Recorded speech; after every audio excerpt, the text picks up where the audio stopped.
तो इस एपिसोड की शुरुआत में हम देखते हैं कि अब भी चैनसा उन दोनों बंदों के सामने उस हर्ब को उठाने लगता है। ये देखकर वो उसे उस हर्ब को नीचे रखने के लिए कह रहे होते हैं, लेकिन चैनसा उनके ऊपर हंसता है और फिर से वो हर्ब उठाने के लिए लग जाता है। ये देखकर वो कहने लगते हैं कि ये लड़का तो बहुत जिद्दी है, ये हमारी बात भी नहीं सुन रहा है, इसे लगता है कि सबक सिखाना होगा। और अब ये कहकर वो उस पर हमला करने के लिए आगे बढ़ने लगते हैं। और अब ये देखकर चैनसा अपनी स्वॉर्ड को निकालता है और उन पर अपना एक स्वॉर्ड अटैक करता है, जिसकी वजह से वो थोड़ा पीछे जाकर खड़े हो जाते हैं। और वो कहने लगता है कि लड़के तेरे अंदर कुछ तो स्ट्रेंथ है, लेकिन वह हमारे सामने कुछ भी नहीं है। और ये कहकर उसके साइड वाला बंदा अपनी स्वॉर्ड को बाहर निकालकर उस पर एक टोर्नेडो टेक्निक फेंक कर मारता है, जिसकी वजह से वो उसके अंदर आ जाता है। और उसके साइड वाला बंदा फिर से कहने लगता है कि देखना ये मर ना जाए, हमें इसे जिंदा ले जाना होगा। और अब वो बंदा कहने लगता है कि तुम डरो मत, मैंने इस पर एक थोड़ी सी आसान सी टेक्निक फेंक कर मारी है, जिसकी वजह से ये नहीं मरेगा। और अब अंदर हम चैनसाओ को देखते हैं, जो कि उन्हें देखकर कह रहा होता है कि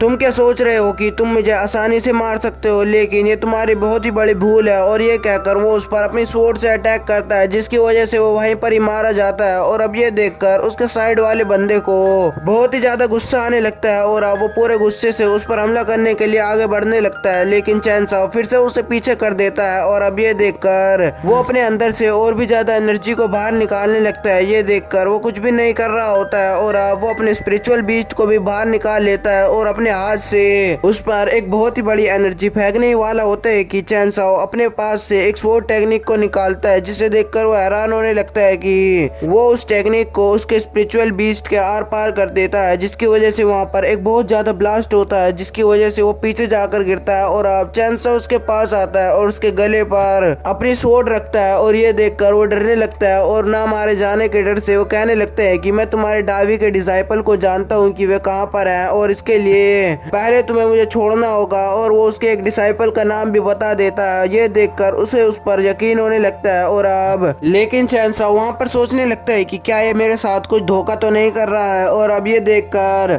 वो उसे अपनी आइस की मदद से अपने स्पिरिचुअल वर्ल्ड में ले आता है, जहाँ पर वो जंजीरों में जकड़ा हुआ होता है और उस पर बहुत सारी बिजलियां गरज रही होती है। ये देखकर वो बहुत ही ज्यादा डर रहा होता है और वहाँ पर चैनसाओ आता है और वो कहने लगता है कि अब तुम्हारा क्या ख्याल है, अब तुम मुझे असली रास्ता बताने वाले हो क्या। और अब ये देखकर वो हंसने लगता है और वो कहने लगता है कि जितनी देर तुम लगाओगे उतनी देर तक तुम्हारे बंदे वहाँ पर मार खाते रहेंगे। और अब ये देखकर वो कहने लगते हैं कि उनकी बात तो तुम छोड़ो, वो तो बहुत ज्यादा ताकतवर है, वो उनसे निपट लेंगे, लेकिन तुम अपने आप के बारे में सोचो। और ये कहकर वो उस पर फिर से अपनी ठंडर टेक्निक का यूज करने लगता है। ये देखकर वो चिल्लाते हुए कहने लगते हैं कि मैं बताता हूँ कि वो सब कहाँ पर है। और वो कहने लगते हैं कि साउथ वेस्ट की तरफ 100 माइल्स की दूर पर वहाँ पर हमारे बंदे मिलेंगे, जिन्होंने उन सबको पकड़ रखा है। और अब ये देखकर वो उसे छोड़ देता है, लेकिन वो स्पिरिचुअल एनर्जी में तब्दील होकर वहीं पर ही खत्म हो जाता है। और अब चैनसाओ उनके पास जाने लगता है और हम वहाँ पर देखते हैं कि वो डावी के डिसाइपल को एक शील्ड में कैद कर रहे होते हैं और वहाँ पर उनका लीडर उन्हें देखकर हंस रहा होता है। और अब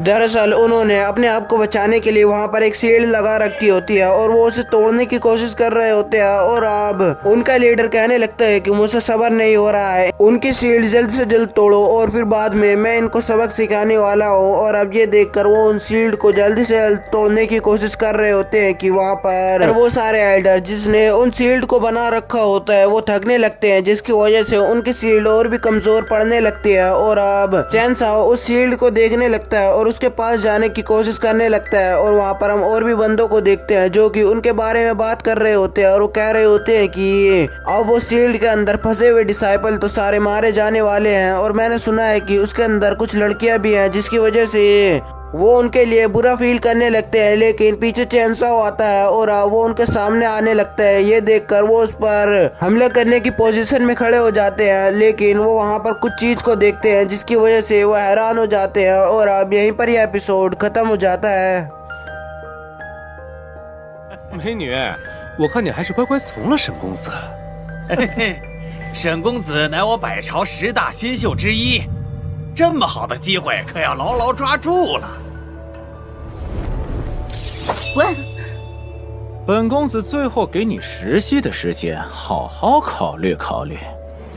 不用了，这10息时间他们不需要。